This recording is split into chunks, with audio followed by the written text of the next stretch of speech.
बुलेटिनची सुरुवात करतोय एका मोठ्या बातमीनं। कपिल शर्मानं शुक्रवारी बीएमसीवर ट्विट बॉम्ब टाकला आणि त्याच्या झळा कपिलपर्यंत पोहोचल्या। त्या ट्विटमुळे शिवसेना मनसे कपिलवर चांगलीच संतापली आहे। त्यांनी त्यांच्या परीनं कपिलला इशाराही दिलाय, मात्र भाजप ही यात मागे राहिलं नाहीये। भाजप आमदार यांनी तत्काळ कपिलने बीएमसी मधील भ्रष्ट अधिकाऱ्यांची नावं जाहीर करण्याची मागणी केली आणि नावं जाहीर न केल्यास कपिलच्या घराबाहेर आंदोलनाचा इशाराही दिलाय। त्यानुसार राम कदम हे थोड्याच वेळापूर्वी भाजप कार्यकर्त्यांसह ओशिवरा पोलीस स्टेशनमध्ये दाखल झालेत। तेथे त्यांनी कपिलनं भ्रष्ट अधिकाऱ्यांची नावं जाहीर करण्याची मागणी केली आणि कार्यकर्त्यांनी पोलीस स्टेशन बाहेरच घोषणाबाजीला सुरुवात केली। दरम्यान कपिलला आता एकतर भ्रष्ट अधिकाऱ्यांची नावं जाहीर करावी लागतील किंवा त्याला राजकीय पक्षांच्या रोषाला सामोरं जावं लागेल, हे मात्र नक्की।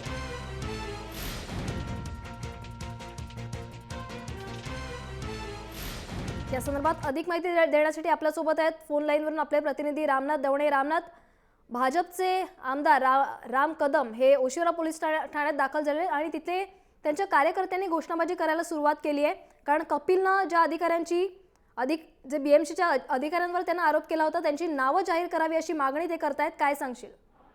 नक्कीच भक्ती, राम कदम हे जे आहेत हे ओशिवरा पोलीस स्टेशन मध्ये या ठिकाणी दाखल झालेले आहेत। एकूणच कपिल शर्मा आणि भ्रष्ट अधिकारी जे आहेत बीएमसी यांची नावं या ठिकाणी जाहीर करावी अशी मागणी जी आहे। कपिल शर्मा एक अच्छे कलाकार है, क्यों करते हैं अवैध निर्माण? न करे हो।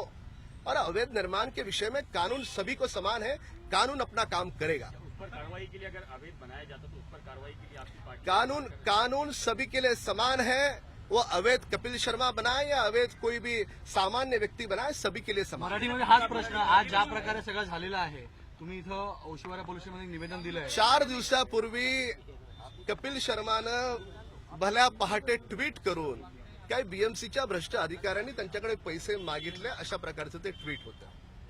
अत्यंत ताबडतोब त्याला उत्तर म्हणून माननीय मुख्यमंत्र्यांनी स्वतः सांगितलं की आम्ही त्याच्यावर कारवाई करू। आता प्रश्न हा पडतो की कपिल शर्मा त्या बीएमसीच्या भ्रष्ट अधिकाऱ्यांची नावं का सांगत नाही? काय कारण आहे लपवण्याचं? कोणता असा दबाव कपिल शर्मावर आहे की कपिल शर्मा त्यांची नावं देत नाही? त्यामुळे कपिल शर्मांना त्यांची नावं लपवता येणार नाहीत। आपल्याला सगळ्यांना मिळून हा देश भ्रष्टाचार मुक्त करायचा आहे। आम्ही स्वतः कपिल शर्मा सोबत आहोत, पण कपिल शर्माला त्या बीएमसीच्या भ्रष्ट अधिकाऱ्यांची नावं द्यावीच लागतील। आज आम्ही आलो त्याच्या घरी जाण्यासाठी, पोलिसांनी आम्हाला अडवलंय, मान्य आहे, आम्ही पोलिसांचा निश्चितपणे सन्मान करू।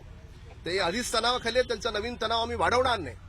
पण आज मला पोलिसांनी आश्वासन दिलंय की कपिल शर्माला ते पोलीस स्टेशनमध्ये बोलावतील, कारण भ्रष्टाचार हा विषय गंभीरतेने घेण्यासारखा आहे।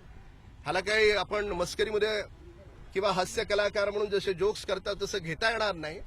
तर निश्चितपणे कपिल शर्मांना पोलीस बोलावून त्याला त्यांची नावं विचारतील, पण हा पूर्ण विषय आम्ही लॉजिकल एंड पर्यंत घेऊन जाऊ। So there are scams being investigated, the road scam, the e-silting scam. Do you feel that the BMC is a corrupt body?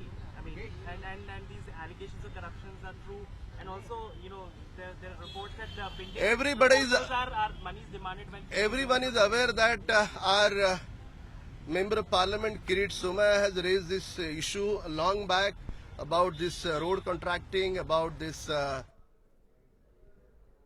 तर कपिलने भ्रष्ट अधिकाऱ्यांची नावं सांगावी असं भाजपचे आमदार राम कदम यांनी म्हटलंय। काही दिवसांपूर्वी ऑफिससाठी बीएमसीच्या अधिकाऱ्यांना 5 लाखांची लाच मागितल्याचा आरोप त्यांना केला होता आणि त्या संदर्भात त्यांना ट्विटरद्वारे नरेंद्र मोदींकडे तक्रार केली होती आणि त्यानंतर एकंदरीत हा वादाचा विषय बनलाय।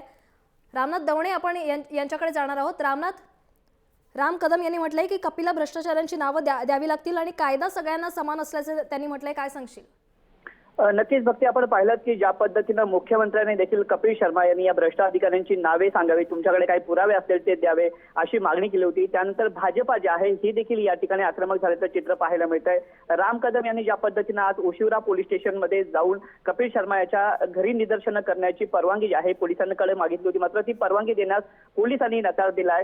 मात्र कपिल शर्मा यांची चौकशी करू, कपिल शर्मा यांना या ठिकाणी पोलीस स्टेशनमध्ये बोलून जी भ्रष्ट अधिकारी आहेत त्यांची नावं घेण्यासाठी लावू अशी आश्वासन जे आहे हे या ठिकाणी पोलिसांकडून देण्यात आलंय.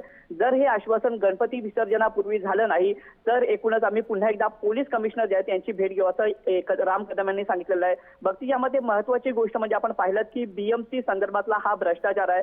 रस्ते घोटाळा असो, त्याच पद्धतीनं नालेसफाई घोटाळा असो, यामध्ये नेहमीच अडचणीत जे आहे ही शिवसेना आल्याचं चित्र एकीकडे पाहायला मिळतं. त्यात सत्तेत जे आहे बीएमसी मध्ये शिवसेना आणि भाजप आहे. अधिकाऱ्यांच्या नावावर ही संपूर्ण बोलणी होत असली तरी सत्ताधारी पक्ष याला संपूर्ण जबाबदार आहे असा आरोप जो आहे हा वारंवार विरोधक देखील करताना पाहायला मिळतात.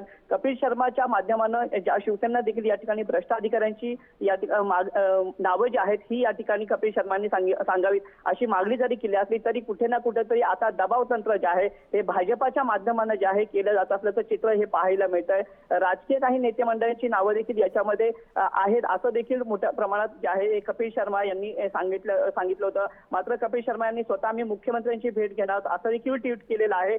यामुळे या संपूर्ण वादाला जो आहे हे वेगळं राजकीय वरल येताना पाहायला मिळणार आहे. दबाव तंत्र हे जे आहे हे कपिल शर्मावरती असणार आहे. मात्र पोलिसांचीही ती जबाबदारी यामध्ये असणार आहे. भक्ती, नक्कीच धन्यवाद रामनाथ या संपूर्ण माहितीबद्दल. तर एक दबाव तंत्र कुठेतरी भाजपच्या माध्यमातून केलं जाते असंच या ठिकाणी दिसून येते. ओशिवरा पोलीस स्टेशनच्या बाहेर आता भाजपचे कार्यकर्ते या ठिकाणी आहेत आणि कपिल विरोधात जे आहे घोषणाबाजी दिली जाते. कपिल शर्मानं भ्रष्ट अधिकाऱ्यांची नावं त्याला सांगावी लागतील आणि ती नावं त्यानं सांगावी अशी मागणी जी आहे ते भाजपचे आमदार राम कदम यांनी केली आहे. तर गणेशोत्सव विसर्जनापूर्वी ही नावं त्यांनी जाहीर केली नाही तर तीव्र आंदोलन करण्याचा इशारा देखील भाजपकडून देण्यात आलाय.